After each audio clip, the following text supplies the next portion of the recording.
Hi guys, no down payment at no equity rent-to-own ba ang hanap mo? Para pasukin po natin ang pinakamurang 2-story duplex na may 54 square meter lot area at 45 square meter floor area. Ito na po ang actual turnover ng unit. May tiles na po ang lababo with built-in cabinet. Silipin naman po natin ang toilet. Naka-tiles na din. 10,000 pesos lang po palang all-in cash out dito. Kasama na po doon ang connection ng water and Meralco. Tapos magmamonthly ka lang upon laundry guys ng housing loan sa pag-ibig.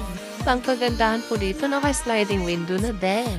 Guys, silipin naman po natin ang laundry area. Simentado na din. And then sa gilid naman po located ang maluwag na parking area. Upon turnover po, pwede nyo na itong pabakuran para may privacy kayo. Guys, silipin po natin ang second floor. Ito po ay provision for 2 bedroom. Buhos po ang second floor. Naka-sliding window. Ang kagandahan po dito kung gusto mo maglagay ng aircon, hindi ka na magbubutas. Dahil may nakaabang na. Naka-ready na rin ang mga switch. Kaya kung nagustuhan mo ang bahay at lupa na ito, i-PM mo lang ako. Salamat!